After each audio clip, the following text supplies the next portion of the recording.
You guys ready? Ugh. Man, oh my God. Mikey, what is with these noises coming out of you lately? I know. Last time you thought you were having a seizure. This time, I, That was a stroke. Patricia, Patricia. Patricia. I, luckily I'm the one that has to say it this time instead of you as much. Oh, No, I God. ran out of options. I picked this up, right? Because I ran out of options to drink, so I was like, I'm sure tequila will go fine in Diet Coke. But I had to make sure I didn't pick up this nail polish remover because that's what it tastes like, and they're right next to each other. Oh, God. Maybe move one then. Well, if Mikey keels over during the I episode, we know. know why. It'll be like I Heather's corn nuts. It tastes like nail polish remover is in my Diet Coke, but whatever. Oh What God. tequila is it? The one Lance left back in Houston, what is it? Not Lano. Oh, the Lalo? Yeah, Lalo. The Oh, Lalo's that good. was good actually. That was Yeah. from Houston. You still have that from Houston? That No, bottle I He's would not have a been big gone drinker, if it was Aid. my house. I know I only drink when I'm with you Yeah. guys, which also includes recording the podcast. Uh,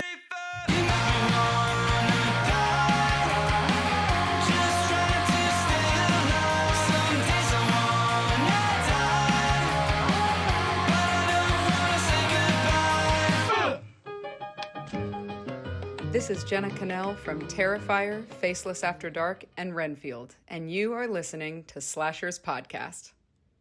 Slut. This is Slashers, and I'm here with my co-hosts and cohorts, Aid and Mikey. Say hello, folks. Hello from cohort number 1. Hello from cohort number 2. Yeah. It's I because love she's the how shit. I love Lance's shortened version of our intro. Yeah, it's fine. It is what it is. He's not dedicated. It's fine. Wow. My God. Anyway, speaking of dedication, this is May we do whatever the fuck we want, folks. Because that's what we're doing. We're making our own picks this month. We're doing it. Just doing it. I'm going to say whatever I want to say because it's random and we can do whatever we want. Mhm. And starting off, let's talk about a little chisme, a little controversy with our new favorite horror movie that just came out, Obsession. We got a little chisme in the sense that people are not excited about the actual Wish, and they feel like it's a little controversy, I guess, to Are you talking about that me? idea. I'm talking about you. Yes, always you. Well, No, because but I was getting annoyed about controversy about it, but I'll tell you in a minute.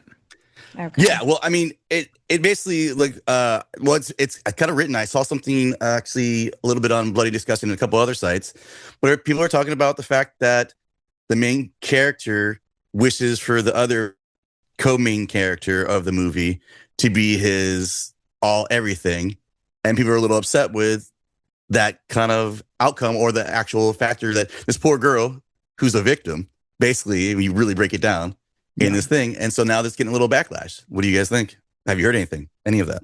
So I don't think it's backlash in terms of it's going against the movie. I think there's discourse amongst fans where they basically said if you don't think the main character of this movie is the villain, then there's something wrong with you. Someone even said if you don't think that what he did was wrong, stay away from my daughter. True. And I see both sides because he is our main. You know who he reminds me of? He reminds me of, I believe his name is Roshan, the guy who was in the Silent Night, Deadly Night, and Halloween Kills.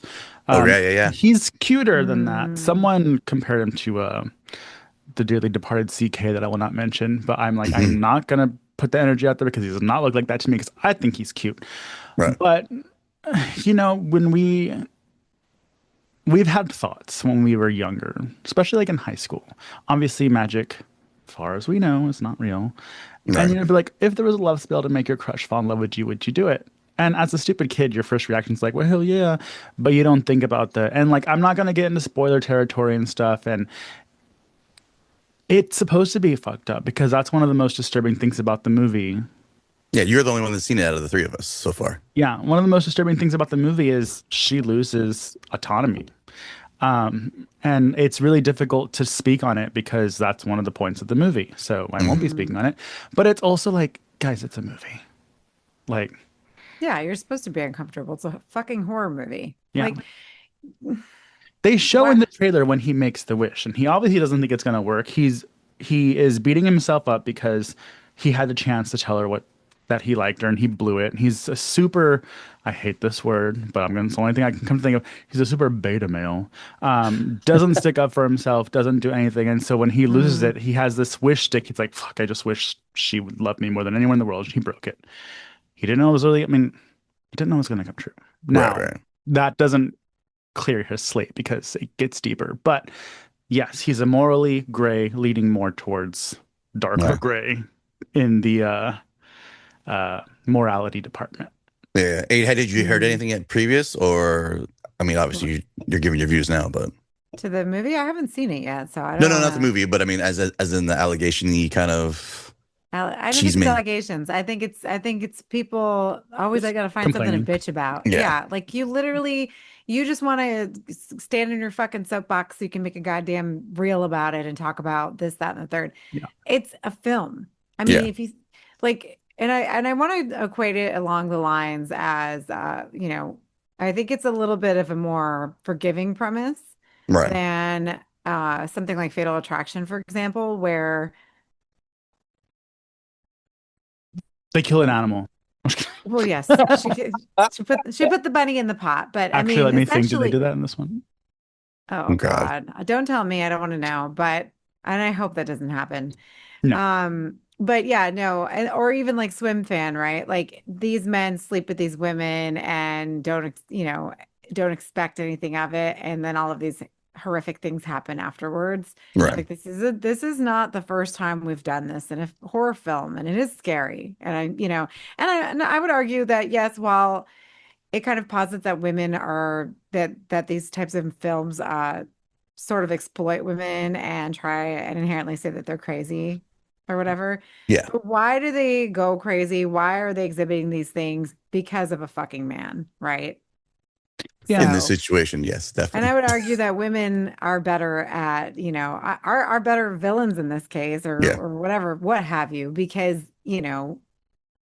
she could fuck you up. So good for her. Good for her. That's going to be me in the movie theater when I see it. Good for her. I've always thought about this movie was like legitimately just a long version of Wishmaster, like one of the wishes somebody makes. Because like in Wishmaster, like it ends pretty quickly. Like whatever they wish, it goes really bad. Yeah, or Monkey's Paw. You know what I mean? But like it's just basically a longer version of that, and we're watching the whole thing play out. Yeah. But we are going to have to review it. Yeah. Because there's so many things I want to retaliate and say. And again, for the listeners, the discourse that's being had is not shitting on the movie. Everyone, even the people that are like upset, have liked the movie from what I've been reading. It's the audience is fighting amongst each other. Because someone was like, well, what do you mean I'm not supposed to like the main character? He's the main character. Of course I like the main character. And they're like, blah, blah, blah, blah. It's two extremes. You can... we have movies where the main character is a serial killer and we kind of like them sometimes, but it's like, so it's not that extreme, but there's definitely a lot. And it is, I was thinking it is kind of topical, even though this is a horror fantastical movie. It's very much like in line with the current political climate of stripping women from their autonomy. Right. Yeah. Obviously, these are always a commentary of their time. Horror is a commentary of its time, everyone. However, you can still enjoy the movie. Yeah. You don't have to. And you will. And you don't have to. Yeah, it's not that deep. Like, just enjoy your fucking self, or don't enjoy yourself and don't watch it. I don't care at this point. Well, that being said, I can't wait to see it. I'm excited. Everybody's been talking about it. Yeah. But if you were going to bring up what I had issues with, is that what you're going to go with right now? No. I was gonna go. We'll leave it for when we actually review it. That's why I figured we could go that route. Passenger comes out this week as well. Another new movie that I'm really excited about. I know you guys are as well. Planning to try to see it opening weekend, or obviously I think me and Nate are behind, and Mikey's actually like skyrocketing on all the new movies right now. So yeah, skyrocketing on movies, low rocketing on sleep. But I'm hoping Passengers makes me officially stamp this year is a pretty bomb-ass year for horror. After I finished this, what we were about to review, I was like, you know what? This is a solid year for horror. Shut up. Does Abe's voice come into your head when you think that right there? It's like automatically. It does. The voice and the pause, the dramatic pause. But no, like I love it. we have horror movies. There's been years where like a lot of horror movies that come out and only like maybe one or two kind of like tickle my cooter. But like so many movies have just really been unique in their own way. And even though what we're reviewing today isn't super unique given what it released shortly with in regards to another movie that came out with it, Right. it still holds its own and it's different. And Yeah. Nice. Yeah. Aid?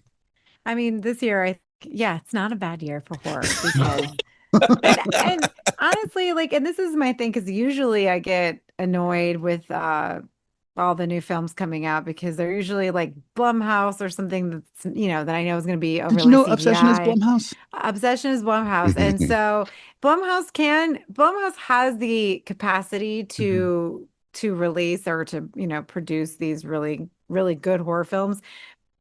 But because they are so big, a lot of the times they'll, release a bunch of stinkers too, right? Because horror movies make money. I mean, they get asses in seats, like the kids will go see them. So I get it. I get the business aspect of it, but it would be nice to have more good ones peppered in there too, so I can enjoy myself, but whatever. But yeah.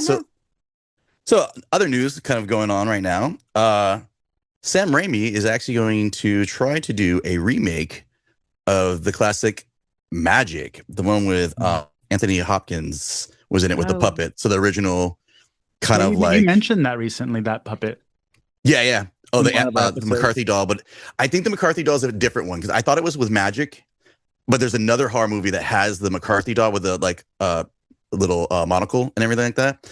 But this one, I guess, looks kind of like a really bad version of like I don't know, not Pinocchio, but like of Anthony Hopkins as a young person kind of deal. Because I always correlated it with the McCarthy doll, but I guess that was a different one. And Magic, because I do remember this. This was my first intake to horror movies. Was this movie when I was a kid?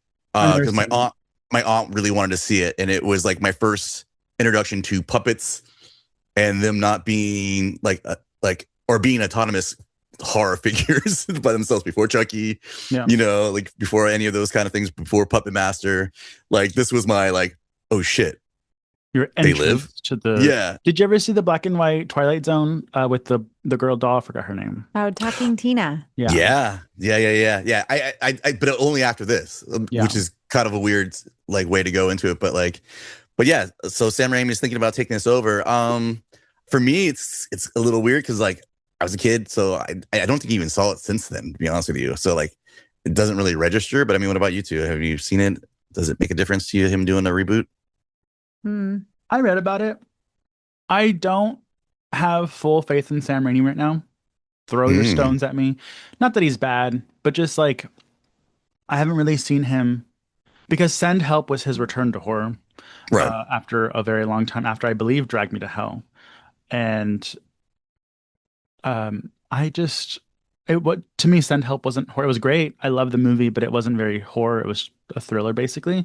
Send Help had a lot of CGI effects in it. So I don't know. I'm not super against it, but also, are we holding Sam Raimi to the caliber of just Evil Dead and everything else he's done besides it? What's another Sam Raimi movie that he completely crushed? Spider-Man. Horror movie. Spider-Man trilogy. Oh, horror movie? Yeah, horror. I do like Drag Me to Hell. What's the one that he did in the grocery store? What's that Intruder. one called again? That one's good. I like that Intruder's good. I don't know. Maybe it's just Evil Dead is so special that we just it's so special. Yeah, it's special. It has a unique premise. It's relatable, especially if you're young, because a lot of the times you do go on trips with your friends, and then and how gruesome and horrific and just grassroots. Grassroots nihilistic. The gore, the blood, the practical effects, everything about Evil Dead is very. You know who I wish would come back from normal films to Peter Jackson. I kind of wish Peter Jackson would do a horror again. I was watching the 90s In Search of Darkness, and I didn't realize he did Frighteners. And Bad Taste. We did Bad Taste on the but show. I'm saying but I know he's done horror movies, but I didn't even know that he did Frighteners. And I think that's right before. the guy who plays Lionel in Brain Dead, aka Dead Alive. Um, he was talking about how he went to the movie theater with Peter Jackson to see it and how much he Oh, loved it and everything. And I thought that was such a cute story. So Nice. it would be nice to see Peter Jackson go back to horror. I don't know why he wouldn't, because I feel like that's like his, where he started from. But I guess in similar fashion, or Damian McCarthy is planning to do the same thing and just, move on to bigger and better things once he makes a name for himself. And I'm like, but we love you. we'll see So how Yeah. that goes. I mean, is there anybody that out there that you think like you'd want him to come back like that, like a Peter Jackson, and then who's kind of like crossed over now from horror and just hasn't come back? I Wes don't Craven. know. Just kidding. Too soon. Mikey. Jesus, shots He fired. didn't say come back from where. And with that, goodbye and good day. Yeah. Good Lord. Well, we know what our fucking thing's going to be for All right, I'm catchphrase. freaking Oh, we're everybody. crucified. Oh my Yeah, gosh. that's great. Canceled. Sorry, I want him back. Jeez. Is there anybody though other than somebody coming from the dead? I don't know, because I can't think of anybody that was like that doesn't do it anymore. Yeah. Yeah.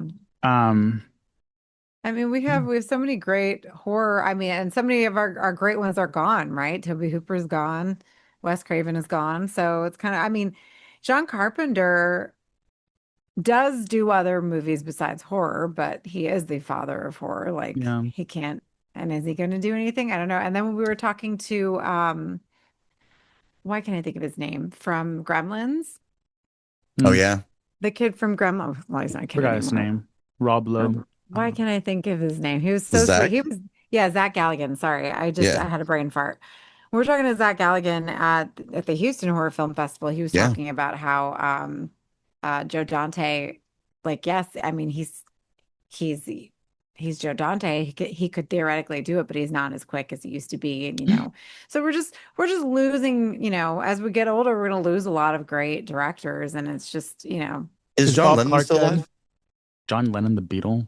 No. Okay. John, the one who ended up getting those poor kids' Who? heads chopped off in Twilight in the movie. Oh, John, what's his name? Who Because got he his went- head chopped off in Twilight? the What are you Twilight Zone talking about? movie. Not Twilight, the Twilight Oh. Zone. Yeah. Like it's like John Zadaskis? No, John fuck. Landis. John Landis. Oh, John Landis. Oh, yeah, he did. That's right, because he had that. Yeah, he did a couple of things beforehand, and then, but is he still alive? I can't even remember if he's still No, alive or he's not. still alive. I mean, he looks pretty young in this picture here. Yeah. Yeah, he's still alive. He is 75 years old. I have mean, an does he answer, by still- the way, whenever you're ready. Oh, go for it. Yeah, go. Because I saw a trailer for a movie that he's making, and I Oh, rolled my okay. eyes and I was like, "Can you make something different?" Steven Spielberg. Okay. Okay, I would yeah. like for him to do another horror movie. Mhm. I mean- he's coming out with this. What is it? Not Judgment Day, Disclosure Day. And I'm like, this looks like all the other alien movies that you make. I saw a little bit. I saw a preview. What's her name in that? The blonde. Emily Smoke a Blunt. Yeah. Emily No, she's Blunt. not blonde. Well, Emily Blunt. Yeah, I said He- blonde. She's not blonde. Who's blonde? She's not she No one- changes blonde. her hair color like crazy. She's mostly red hair, but Yeah. anyways. Go on. Well, I mean, I watched the Jaws documentary last year for the 50th anniversary, and he had so much trauma from doing Jaws, and so I wouldn't be shocked if he decided nay to the Well, yeah, but coming back to dealing horror. with water in any type of Because he movie. didn't even, but he didn't do Gremlins. He produced it. He didn't do. He's like, I don't want the headache. I know. He's like, What's the one with the TV? Why can Poltergeist. I'm having a freaking stroke today. Yeah, Poltergeist. Yeah, Toby Hooper do it. I know. Seriously. Oh, James so Gunn funny. can come do another one. Oh, James Gunn. Oh yeah. Yeah. Yeah. That I would mean, be awesome. one of my favorite movies is that of Slither, which was awesome. I mean, Romeo like, and Juliet. You mean? Yeah. Sorry. James Yeah. James Gunn's Killer Clowns from Outer Space. What? I can only imagine What? how many of our Patreon and fans that are like listen to us are like ripping out names right now at us. Yeah. Like, just like, what are you guys doing? How do you not know? Well, I know, because I have so much content in my head, and like we're ping ponging. But I don't know. I just think it would be nice to have Spielberg do something again, because Yeah. I think he to put a stamp on something and to bring us. I want to feel what I feel when I watch Jaws again. You know what I mean? Yeah. Like I just want to watch a really good film that also scares you and is perfect in every way. Don't put And aliens in it. Don't put robots in it. Stop with this futuristic mumbo jumbo and just scare us. Do you think they Yeah. don't do it because of their like kind of opus ideal of what people think of them in the sense of that horror? Because like if they do something and it doesn't get anywhere close, it's like, oh, maybe you weren't really good at it. You just got lucky with certain things. I mean, that's the possibility of why they don't go back. They're like, I can't do any better than what I did. You know? I don't know. I don't know. I'm not doomsday prepping. Steven my Spielberg, God. friend of the podcast. Yeah. Yeah. I mean, he Let probably us just know. does where the money's at. And Yeah. his I mean- sci-fi movies make a shit ton of money. I mean, All right. he's Well, in his 70s now too, isn't he? How old is he now? He's 75, I think. probably. Well, He's John old. Landis Bless his is. heart. Steven Well, you know, Spielberg is 79. he's 79, yeah. Well, speaking of birthdays, I just found out Jason Patrick and I share the same birthday. Hello. In June, Happy huh? birthday, Jason Patrick. Look forward to Happy seeing you in birthday. Terrifier 4. He will be 60 this year in June. He's still hot. I know he's definitely really hot. I mean, Still want that potent dad. I totally, got Oh my God. really close when I took a picture and he All smelled right. my Well, hair. that being said, let's talk about the movie we're all here for, Oh, yeah. which is going to be They Will Kill You. We kind of brought it up on our last episode a little bit, technically, because we were talking about kind of other things that are very closely related, which would be Ready or Not 2, which had the same kind of, basically same release dates almost. But this one came out, was it May? Yeah, May, I think, if I'm not mistaken. March. March? Was it March? We're in May right now. Oh, yeah, that's right. Yeah, March. And so did that movie. But this movie was a little bit different. You kind of have the two sisters scenario, so that's still kind of a thing. But then you kind of realize, kind of starts off in a more an abusive type thing, where it seemed like the two sisters were trying to get away from either their dad or stepdad. They didn't really. Father.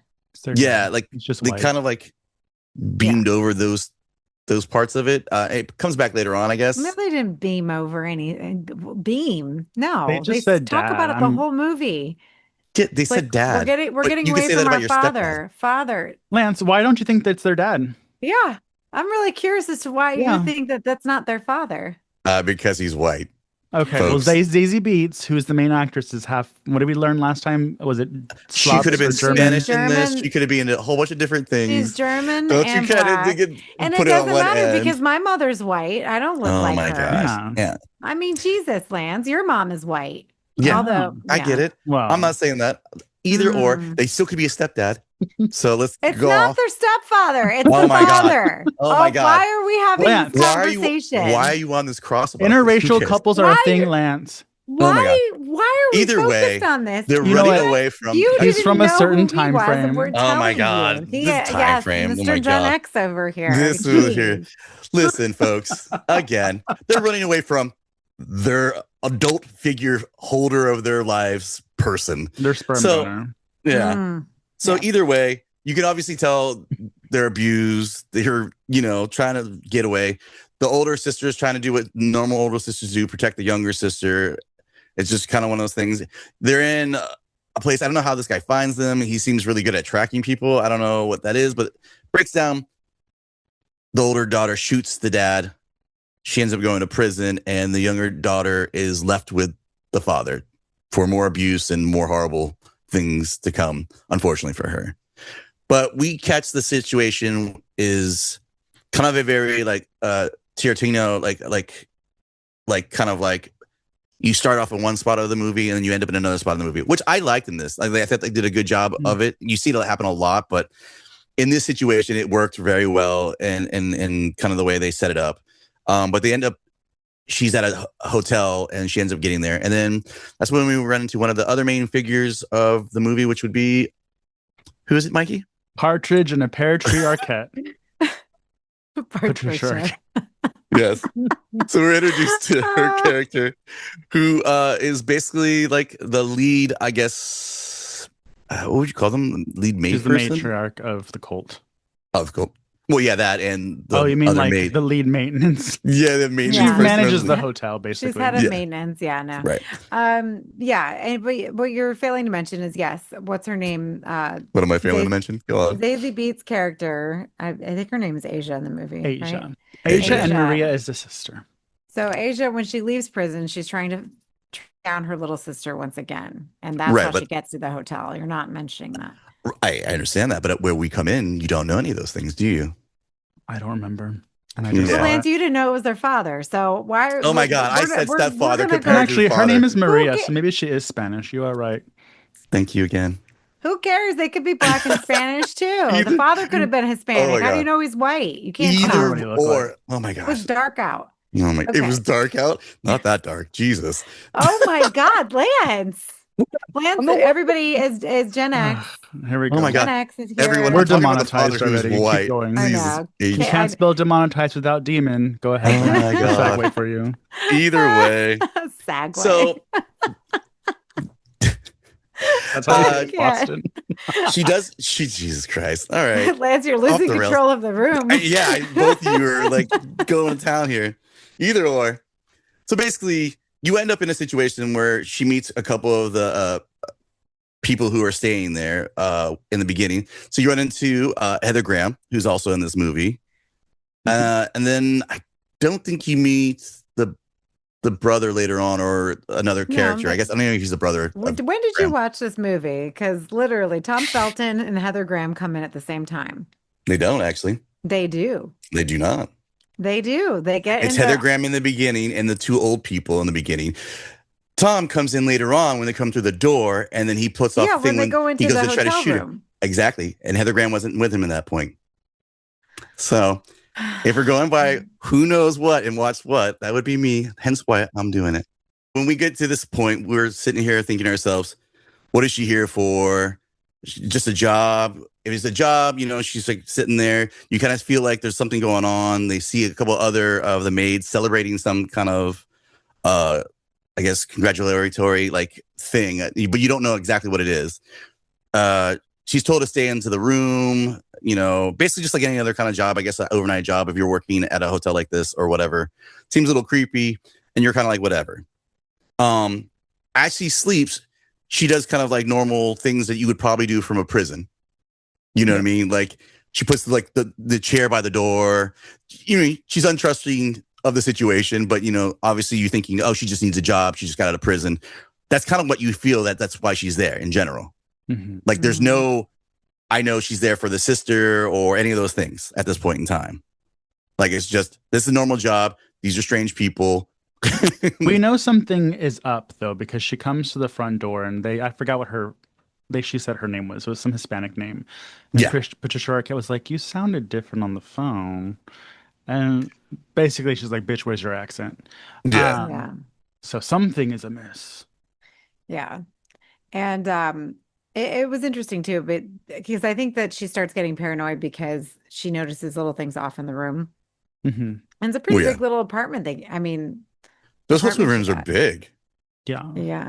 Well, maybe it was for like the employees. I don't know if hotels have certain rooms for. Yeah, that's like the employees' quarters, but I didn't think, Yeah. I That's It was trying to have- big. And honestly, it didn't even hit me that she was doing that stuff because she was in prison before. I thought that's just girls by themselves. Well, yes, that is also true. Well, Mikey. yeah. I mean, that's definitely a possibility. I 'Cause mean, I hear what my friends do when they have to travel by themselves, and I'm like, that's a lot of CIA stuff you have going on. I just hope the door locks and pass out. well, unlike that one hotel that we all shared in Oh, Los I was offered to Angeles. do meth and have Yes. fun times Oh, in the yeah. parking lot. I was on Sunset Boulevard. Thank God Mikey was not in his hoe phase because, woo. Thank God that guy was not hot because I would have came back a junkie. Mikey's just taking candy from strangers down Ugh, here. God. So back to our hotel in this movie. So you're at this moment where you're thinking, okay, what's going on? And then Mhm. you start to notice something happening where somebody actually see like the shadow of foot, like legs or feet, by the door because the light's still on out in the hallway. And then somebody tries to come in, and then you realize, oh man, thank God she like put the chair there. You know what I mean? In general, But then you find out somebody comes in, and then it's this big giant dude, Yeah. who does like the weird licking thing. It's weird, the things in a horror movie that freak me out more than the actual like murder killing thing. How did you guys feel about that point where you're like, he saw like, because he definitely licks her toe. Yeah. And so this creepy guy who's the big guy comes in and starts doing weird stuff to her. And that's where we get our first stylized fight. Very Kill Bill. And I believe, I don't know if this pronunciation is correct, but the director is from Russia. And I believe his name is Cyril, but it's Kirill. It's a Kirill. Yeah, because I literally had to go on the Google thing where they asked the name and then have them like enunciate it so I could actually try to get it somewhat close to it. Because I always get shit from a certain someone in this group. So for not saying the names right. I'm glad that you were being proactive this time. Yeah, He's very bilingual. Russia is her second language. Kirill Sokolov. Yeah, after the heated rivalry, I know Russian. And I do now. I thought you know more French and other stuff. I looked at his IMDb. He hasn't really done anything in America besides this, but I have seen him be compared to like Tarantino-ish. And he has another movie called Why Won't You Just Die or something like that. And that movie was compared to be kind of stylized like Tarantino. So I think this is just his thing, but I'm here for it. I don't think Tarantino should be the only one that does stylized shoots like these. I thought it was great. But they do clarify, because, you know, these are like, we haven't gone into it yet, but these people are doing bad things. And the guy comes and licks her feet and does all this weird stuff. And after things settle down, they're like, they mentioned, or maybe it's when she's sleeping, someone mentions that, yeah, he's the one that assaults the women.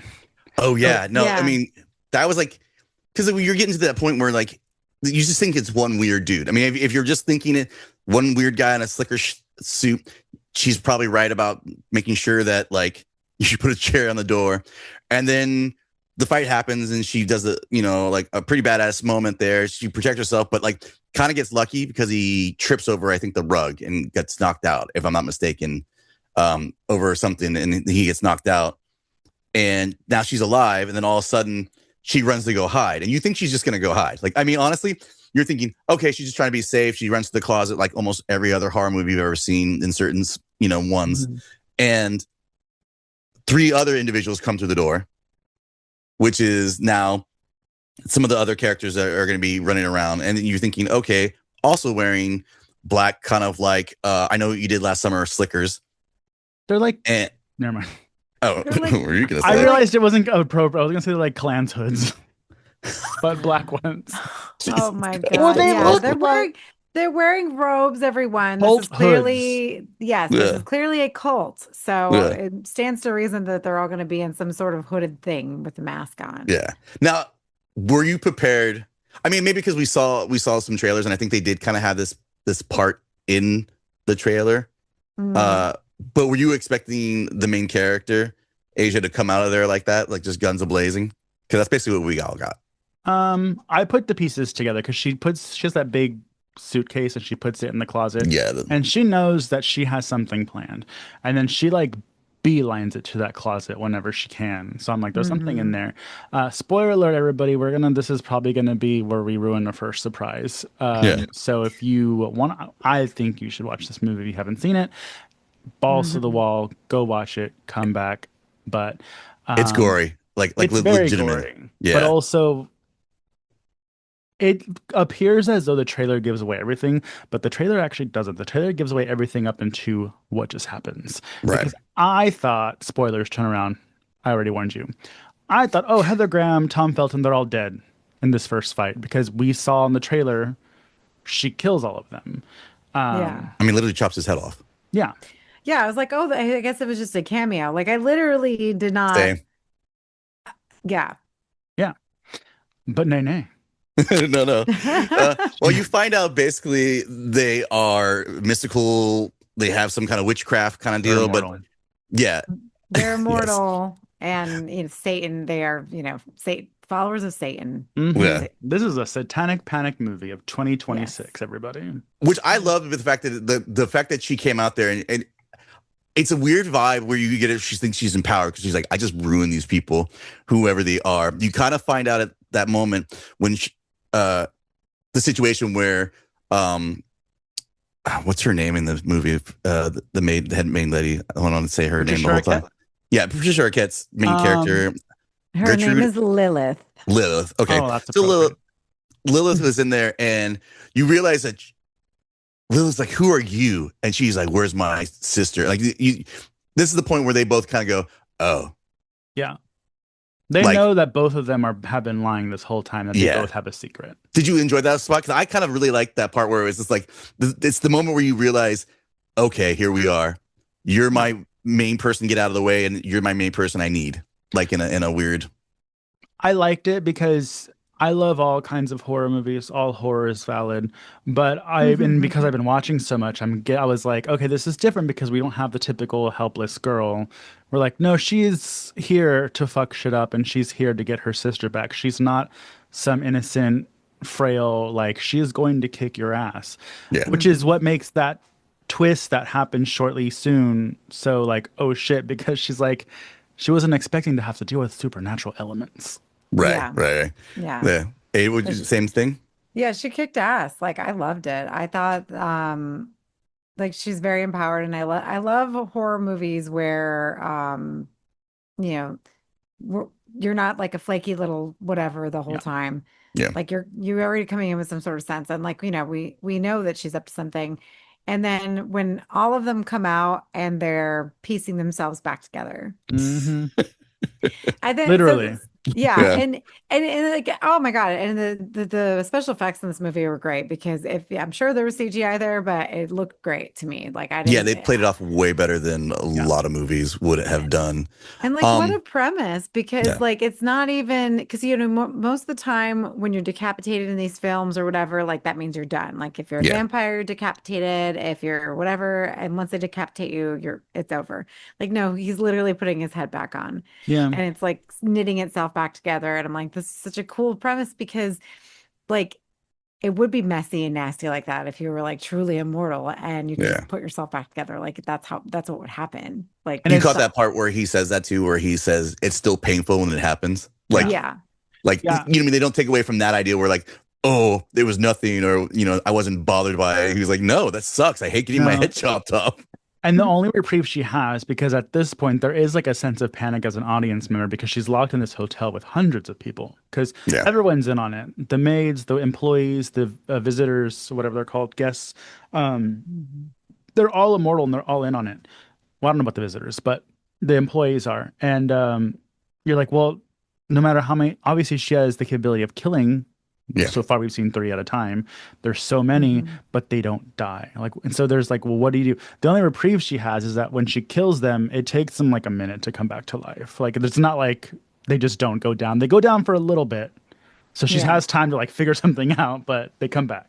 And this is one of those spots of this movie that's different from Ready or Not, because even though there is a mystical, like, satanistic, like, deal going on, you're not dealing with people who can come back to life. Like, once you kill those people, that's it. So this is like one of the biggest differences between this movie and that movie, where it's like, oh shit, no matter how many times I knock him down, I still got to keep running and knocking more down, and not knowing how to actually stop any of them.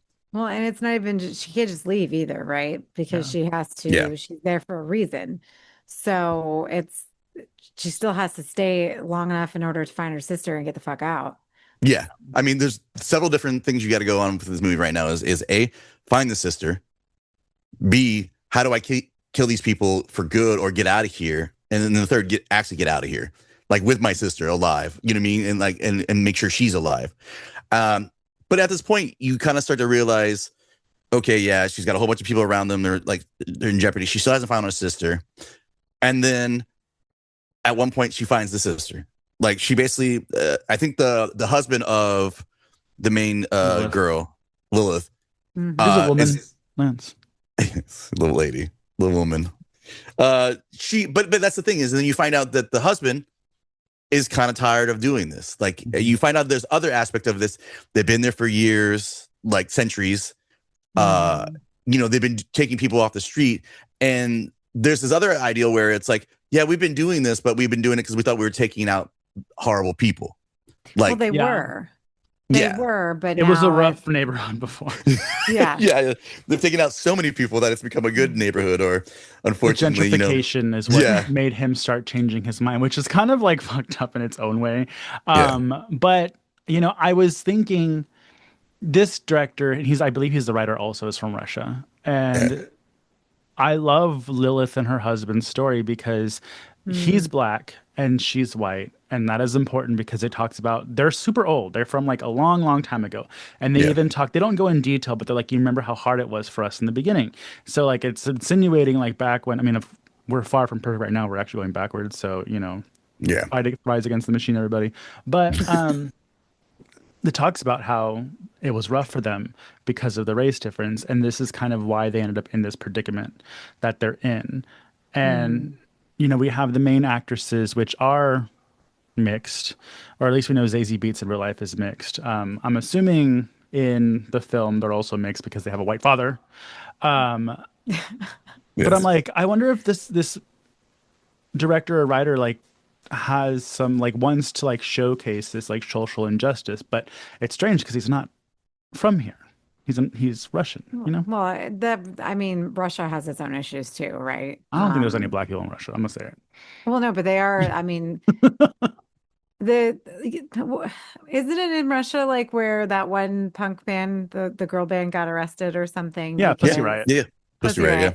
So obviously Russia's probably way more behind than we are at the moment. So it stands to reason. I mean, I don't know, like. I think with them, it's the difference is it's like being from, like, because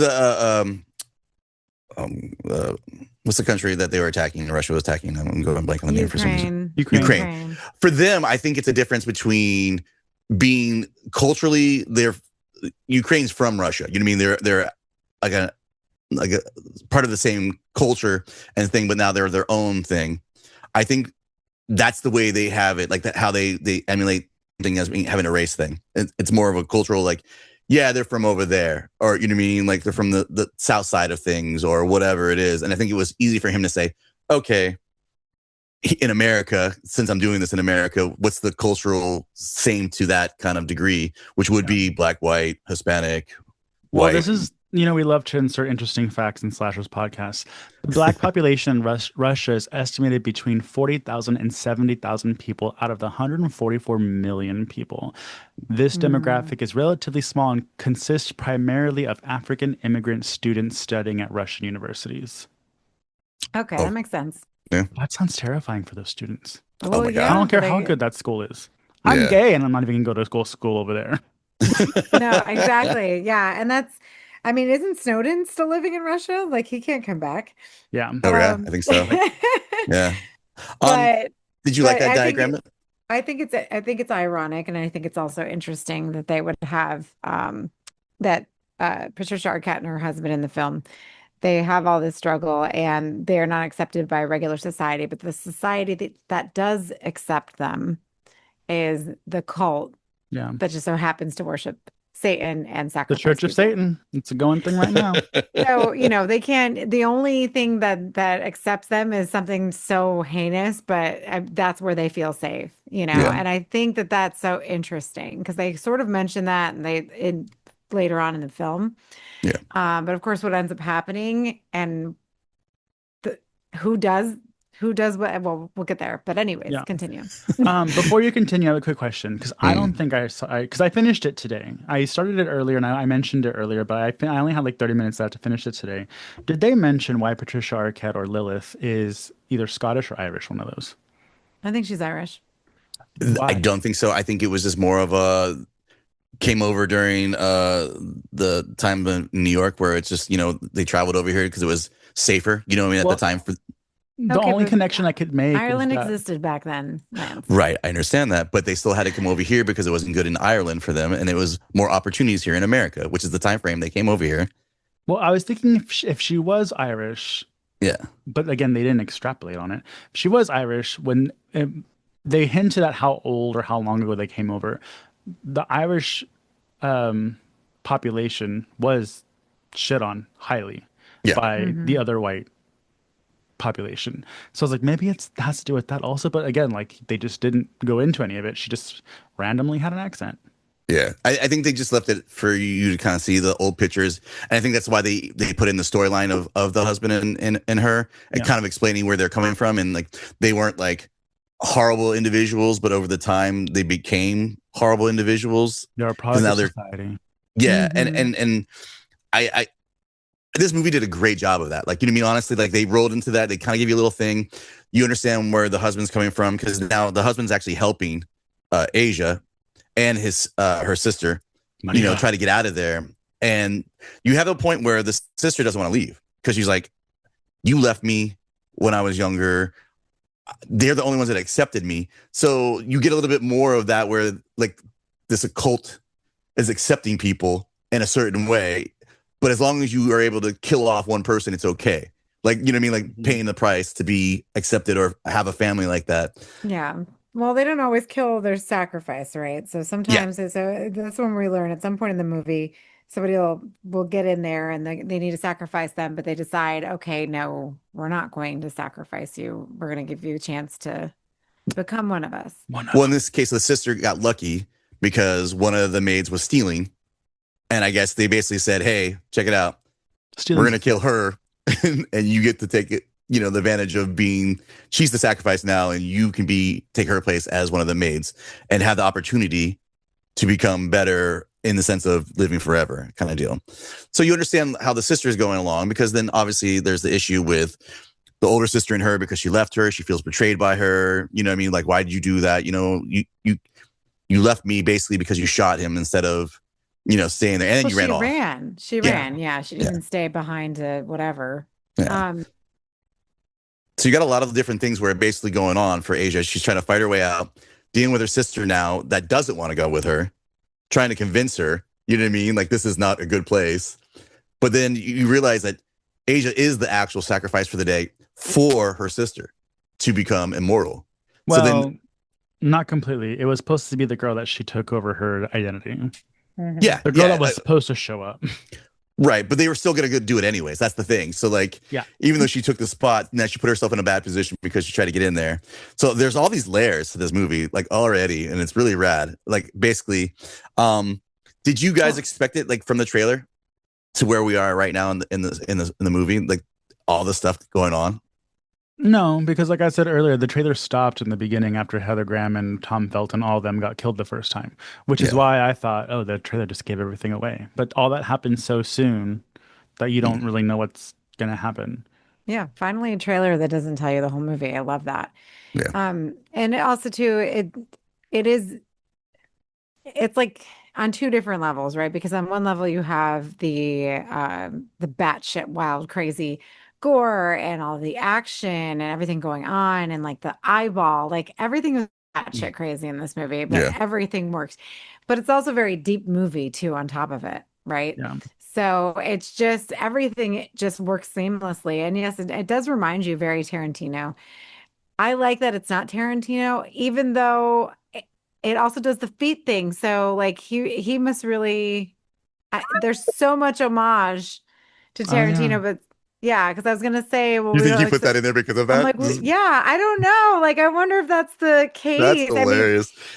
Well, also, like, they make a point. I forgot exactly what happens to her shoes, but they make a point to show that she can't wear her shoes the whole movie. Does she? Like, he's like swiping with the sword or something. Die Hard, it kind of gives you that Die Hard thing, because remember in the beginning of the first Die Hard, he takes his shoes off because that guy says, oh, after a long trip, I usually take my shoes off, put my feet in the carpet and do this and all that. And then now he's running around the whole movie with like getting his foot cut up and all this other stuff. So now she's almost in the same similar thing because it's technically an action-packed horror movie for all purposes. I think it's cute. I think I remember Die Hard. I've seen it once, and that was enough. No, I guess not. But that's what I'm saying. Like, the foot thing's kind of a weird thing. Now that you say it. Yeah. Because I was like, mine is the feet. I'm like, no, there was a foot scene, and and that was disgusting enough. That was probably the most uncomfortable when he licks her foot. the whole movie. Yeah, yeah. And the fact that they say later on that he's the one that violates them. Yeah. You know what I mean? Like, that's horrible in its own way. And they just allow it. You could tell. I mean, I guess they're Satanists. Yeah. You know. Yeah, The I mean, the old school ones, not the new ones. And But one. I did say, because they said something about, because the whole time we're watching this movie, like, okay, well, how is she going to kill these people? And they did say something like, unless you can completely obliterate them, if there's a little piece left, they will regenerate. So like, yeah. But then, and you see this in the trailer also, which is probably one of the most epic scenes, is she's in a super dark room with them with the Oh shotgun, yeah, and they're attacking her, and she's just like trying her best, and she gets kicked out of the room, which I really love these shots, these like very wide angle shots that are static. They yeah, don't Mhm. cut. They don't cut, they don't, and like these stunts are just being done back to back to back, and she gets an axe. I think that's the name of a movie actually, is She Got the Axe. And then she wraps a rag around it and lights it on fire, and she goes into that room like a little glowworm from hell, and she fucks people up. And I was like, oh, maybe fire's what's gonna do them in. yeah, It didn't. It just made for a really cool scene. And then as she's hacking and slashing, the bodies catch on fire, so it starts lighting up more of the room. And I was like, this is such a cool scene. And we have yeah. like a really cool rap song in the background. I'm like, you get it, girl. Girl I mean, power.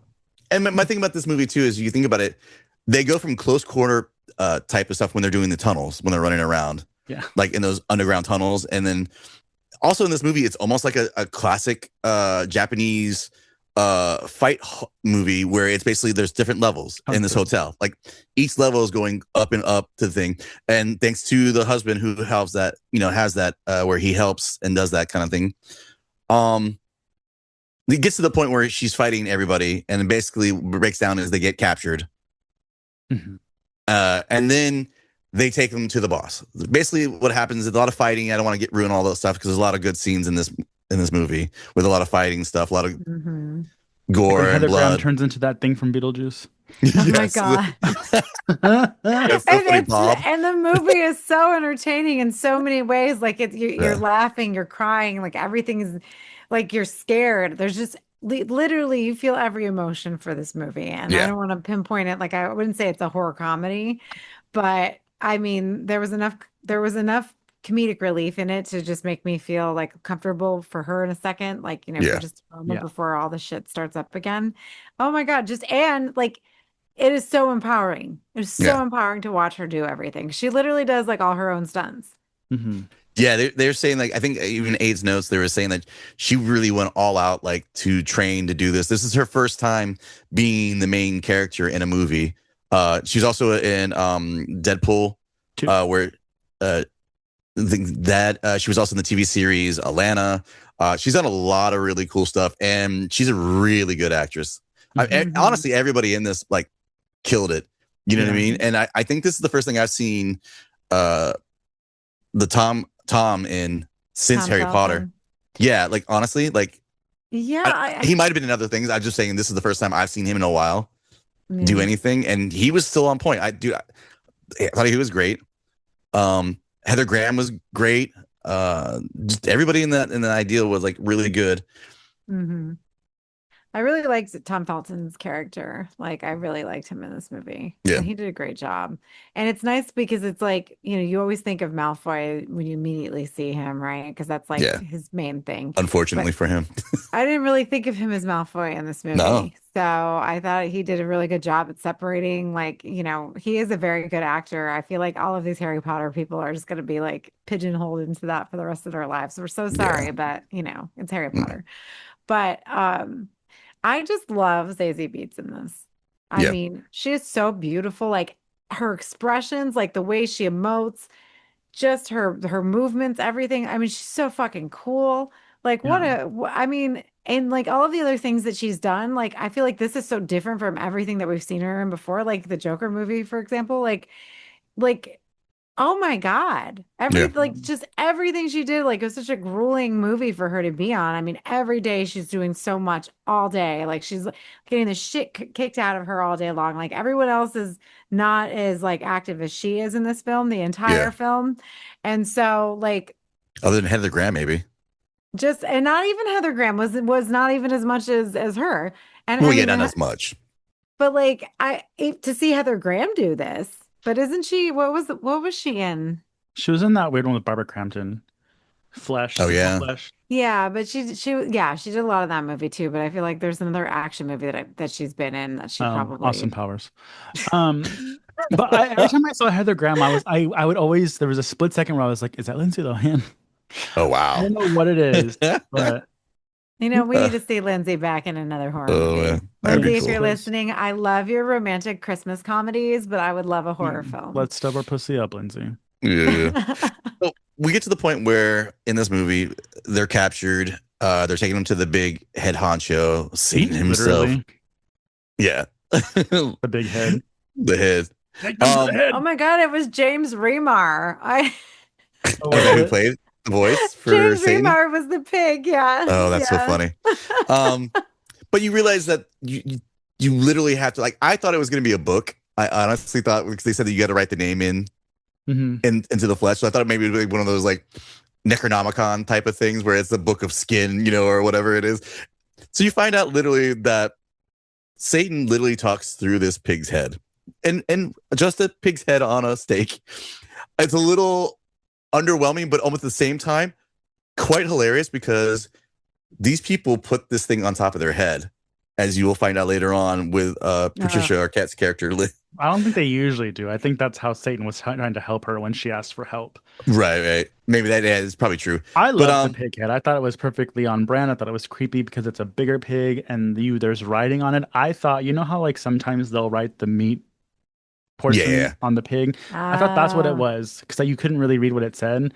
And I was like, oh, the pig has a lot of tattoos.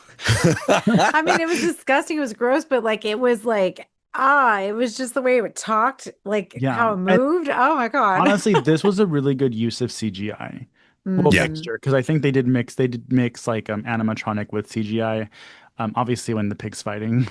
But I thought it was a good mix. You imagine Patricia Arquette reading that scene. She's like, so I have to put the pig's head on top of my head? Well, yeah, because she can't do those stunts by herself. I was like, yeah, this is a way to get a stunt person to pretend they're Patricia Arquette with the pig head on. 100%. There's no way you're getting Patricia Arquette, I did think it was kind of weird, or cool and weird, with the whole thing, because like it seemed like the devil was like behind that glass. The like shadows. Hell was behind there, something like that. Yeah.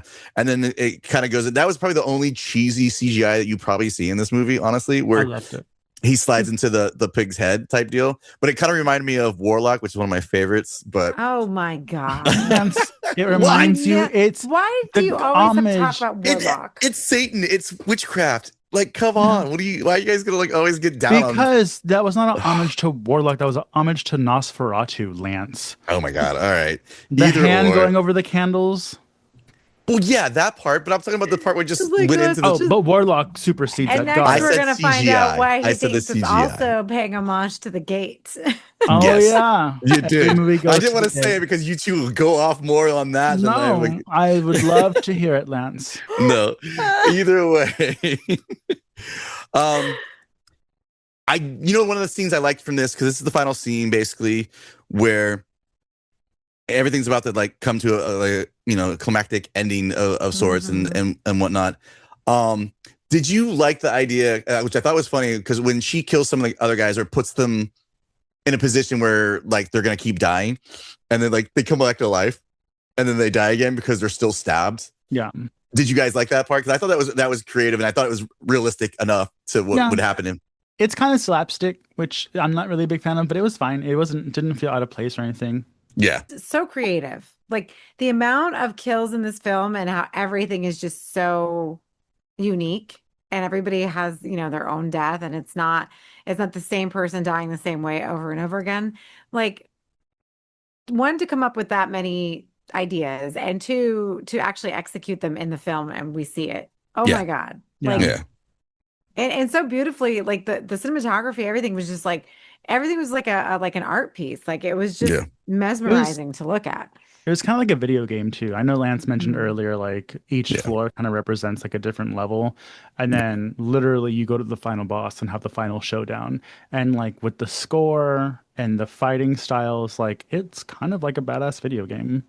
Yeah, no, it really was. I mean, and then we get to the end and we have like an ultimate sacrifice. Like, you know what I mean? Like one of those moments where the younger sister like basically kills herself for her sister to live. Because Did that you was think that was going to happen? I honestly, I kind of had a feeling because it was like you could see the sister like slowly switching, because I mean, yes, her older sister came here, you know what I mean? Maybe she didn't want her there, you know what I mean? But the fact that she did do it, like you're watching her kind of see the sacrifice her older sister is making to be there to save her, like Yeah. she's trying to make amends for Well, I leaving also her know. initially. Well, I mean, I don't think it's that. I think it's more of that she sees her sister being able to take care of herself and kick ass and do all of this, and that's not something she could ever do. That's why she's there, because Yeah. she can't protect herself. She needs the protection. She needs the cult, and without her sister, if her sister's dead, like, she can't. I Right. also But I mean, think she was at a point of no return because it probably, if they got out of this, which spoiler alert, they do. But in my mind, if that was me, I'd be like, I already committed to killing my old coworker so that I could live forever. I probably shouldn't live through this. My sister probably should live through this, and she can probably be the only one that could stop this. So, but I Hmm. thought it was going to be a little different. I thought that it's kind of fucked up. I thought she was going to write, I mean, I knew she was going to write her sister's name on the skin, and I thought she was going to stab her. And then sister was going to Yeah, die, but then come back to life and be like, surprise. yeah, So it that's what I took a thought twist. too. Yeah. yeah. Yeah, I mean the way it happened, yeah, I wasn't expecting her to like just cut her throat, but then at the same time, I wasn't totally shocked by it. But I mean, you could again, like I said, I think you could start to see the sister was kind of like getting that empowerment from her sister, and watching her, and she's like just getting stronger as a human being and as a person because she's there. But you're absolutely right. I mean, it could be one of those things where maybe she thought, survival wise, the sister would be the best one to be in that situation, which technically it was because the sister was smart enough. Yeah, she got him out. Yeah, Yeah, like she exactly. still got the better option was you should live to get us out of here because you're smarter in this kind of way than I am. Yeah. So I mean, absolutely right in that sense. But at the same time, she wouldn't have made that sacrifice if she didn't think her sister was the badass person in it. So, but they do get out. Unfortunately, the husband is killed. That's one of the things that was pretty bad, like dramatic moment was Liv actually had to kill her husband after all these years to prove she still existed, but she was willing to do it, Yeah. regardless. Because he was a Which I chick. thought, yeah, like which I thought was probably one of the saddest parts of the whole thing outside of the sister situation. Yeah. Mhm. And you kind of realize that I don't want to say Lilith and Asia are the same in a certain way, but family matters to them. So I guess in that way they were the same, but in different ways, obviously, which Yeah. is what you kind of get from it. I mean, what was your guys' end result of the whole end? So I thought it was a good parallel because, like you said earlier, it was like Patricia Arquette and Zazie Beetz are both faced in a predicament that involves the family's safety. And Patricia Arquette is so far gone into this cult, she can't save her Yeah. family, even though she probably really wants to, but she just doesn't. She kills her husband. Whereas Zazie Beetz is almost like the slaughtered lamb. Throwback to American Werewolf in London. And sacrifices herself for her sister and then ends up coming out on top at the end. I thought the ending was perfect. I like the little fight because another thing with these fights is they're not too long. Because sometimes we get these fights, you're like, okay, I get it. But they're very Yeah. unique and they're engaging and they don't overstay their welcome. So I liked the final boss fight. I thought it was funny to see Patricia Arquette with the pig head doing these Mortal Kombat moves. It really It was was. just, it was entertaining and it was fun. It was good. And then there's a happily ever after at the end. Literally because they're both immortal now, I think. Yeah. Oh yeah, Abe? because their names are on the skin. Yeah. Yeah, no, I loved it. I loved every second of this movie, everything that kept happening up through to the end. It just had me like, I don't think I picked my phone up once. Yeah. And that's really hard sometimes. And like I was, I had a couple drinks too, but it was so Sweet. good. I was just so fucking impressed and happy with the film from start to finish. And the ending didn't blow its load or anything. It did exactly what it needed to do. And I love the fact that it's not like, I think if it was the sister died and it was a sad type of ending, I don't think it would work. Yeah. I Yeah. don't know. I mean, I think this is the part of the movie at the end that is very much like Ready or Not. Oh, I Two. don't say like the gate. Well, I haven't seen Ready or Not 2, so don't spoil it. All right. Oh, My interpretation is that because I haven't seen Ready or Not 2, but as a bystander, I think the biggest difference is going to be that they went full in on the satanic stuff in this one. Yeah. I don't know about number 2. Number 1, they dabbled. There was some supernatural exploding, and that was kind of it. Yeah. But this one, the big bad shows up. Yeah. Yeah. Yeah. Like, You actually get that scenario of it. So the budget for this movie was only $20 million, which in movies that's really low comparatively to like how great the shots were, the practical or even CGI or a lot of the things they used, which is probably what was the most money. But I mean, even with all those actors in there, I mean, I'm shocked that it was only 20 million, to be honest with you. Sadly, it only grossed 19 million. So it was about $1 million under what it spent. This feels like it was going to be one of those movies that hopefully I would love for it to be more of a cult. I don't know if the fact that they put it out very close to the same time frame as Ready or Not 2 did it harm, because maybe people were coming at it thinking it's going to be the same storyline, which sucks because as we're both all talking, it seems like it is, but it isn't. Like, you know what I mean? Like it just really. The its only own similarities, honestly, the only similarities between the two films is that there is this relationship with sisters and there's a cult involved. But everything else is so, like super, super different. I mean, especially in Ready or Not, we know that the people can be killed. So there you go. Takes that out of there. So there you go. Yeah. Anyways. But I mean, I think and I don't mean to interrupt you, but it's produced by Andy and Barbara Muschietti. Oh yeah, I And forgot to mention so that. they honestly, Oh, they have a lot of money, and I think that we could keep this going, you Yeah. know. They Very did good. it. Welcome to Derry. They did something else. I mean, Oh, they yeah. do They're they do a brother and lot of sister. yeah. I learned that from Trixie Mattel. Yeah, they do a shit. They do a ton Nice. of horror, and and I think they did the Flash movie. Was it Flash with that The weird kid recent in one it? that was really bad because of the one person. Well, he was in it, but I Ezra mean, Miller.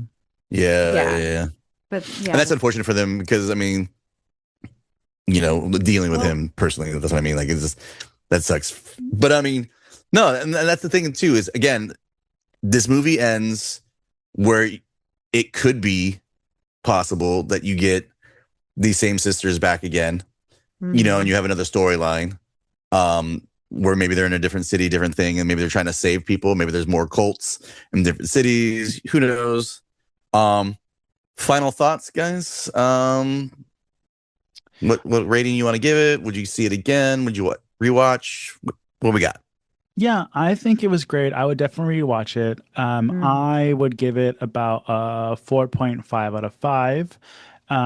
So, like I said, after I finished this movie, I was like, because I think this is the third movie I've given over a 4-star rating.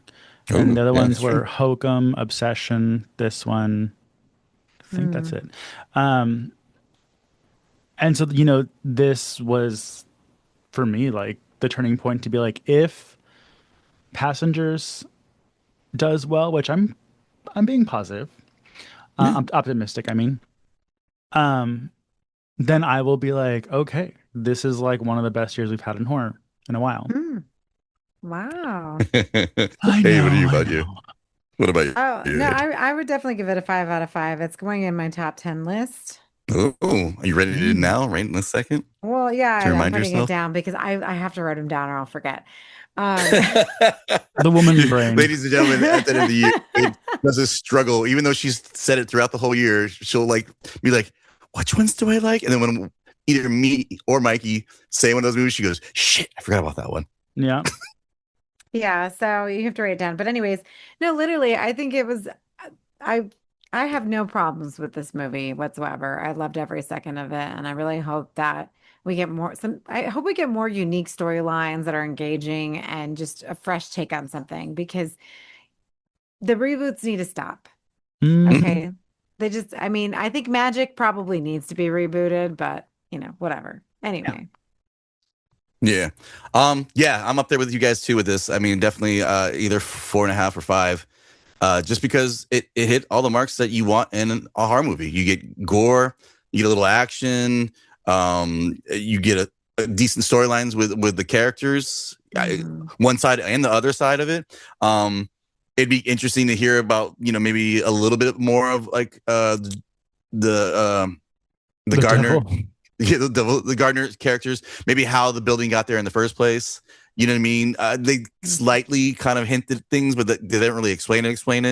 But I mean, other than those little moments, like other than that, this movie hits everything that you wanted to hit, and it sucks that it had to go against another good movie. That's similar in a certain way, that it ended up getting the shit end of the stick, I guess would be the best way to say it. I hope it gets a second life when it gets to the rental and the buying part of it or whatever on the streaming sites. If you have an opportunity, I please do it. You should do it totally. You can rent it from Fandango, YouTube, Google Play, Amazon Prime. So yeah, And Plex. if you don't want to. So it is fairly recently available as a premium rental. So it's going to be about $10 to watch, but worth it. Yeah, 100% worth it. I mean, Definitely. again, and also not to deter people from watching, not to get that too. I mean, again, like Mikey and Nate always says, so far this year has been killing it horror wise. I don't know. I have a bone to pick with people out there because this it's not terrible, but they're not getting great reviews. That's a 65% on Rotten Tomatoes. I don't know what's wrong with y'all.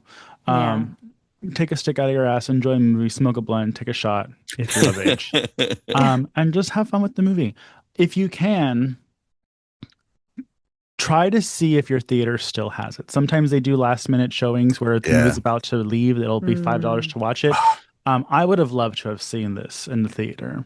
Yeah, I just never had the time. $1 theater for this would be so awesome if they still if they have that in your area and you can find it, man. Like $5 or $1, whatever it is in your area. I know in tariff times, but no, this would be great to see on a big screen. Like I legitimately I can only imagine just how beautiful it looks. You know what I mean? Like for everybody to watch it for their first time. But that being said, that is it for this week's Slashers podcast. Please exit your podcast in a calm and spooky fashion. Want to see our faces and see how Aid treats us? Like today, actually, if we're speaking about it. Watch the video cast at youtube.com/slashers podcast. Need more horror, nerd chaos in your life? Slice deeper with the comic shop, which we actually have one this week coming up for this month. So by the time this episode's released, there'll be a new comic shop episode for your viewing pleasure. Hell yeah. Our monthly deep dives with Joe from Much Ado About Nerding, and then me and Mikey, because we're awesome. Yay. Join the cult at patreon.com/slasherspod for exclusive episodes, bonus content, and curse perks. Yes, we do have a lot of that. Rock your support at slashers.redbubble.com because nothing gets you laid faster than a slasher swag. Hunt for us on Instagram, SlashersPod for the official page, Mutant Goons from Beyond for the gang, which is all of us. We go there. Scream at us directly. Aid at Pathologically Aid. Mikey at Southern Fried Mikey. Me at Zombie vs. Hate. Huge thanks to our bloodbound Patreons, Josh Gunn, Dinosaurs Will Always Be Awesome, Lauren Ellis, Kevin Leamy, Vladimir Lewis, Leslie Thurman, Cam, Gail, and Press Eject, and not for all, Bruce Magnus. I talked to Bruce, by the way. Who's not for all? Not for all. Not for all. No. I was saying no, but like not the last. I guess I was trying to say for Bruce. Last but not least is what you. Yeah, but I did. It was funny. I got to chat with Mr. Magnus himself, and we were bullshitting about it, and he was laughing because we're in the same age bracket, and he was just like, I get you, dude. I was like, thanks, bud. Thank you. So thanks out there. I should have said that earlier. We talked about some stuff like way back, but It was very nice talking to him. Oh my And, God, scissor already. Anyways, I'm just saying is I know you guys give me shit because I don't talk to everybody. I don't really Oh my respond back to God. to one things. He's person. married, Well. Mikey. Either way, what I'm saying is I hope you guys have a great time. We do enjoy you. Become a Patreon member. Check out our YouTube channel. Check out some of the stories we do on the side. Aid, hopefully maybe we start talking about her encounter with Nikki from Obsessed. Yes, You I know, need to do that. Nikki. Yeah, Mm. I'll be talking about some more record stuff and all this other stuff. We're going to do a lot of side little things for videos. So check out our YouTube. And again, we love you guys. Thanks for coming out. And bye. Bye, everybody. Goodbye and good day.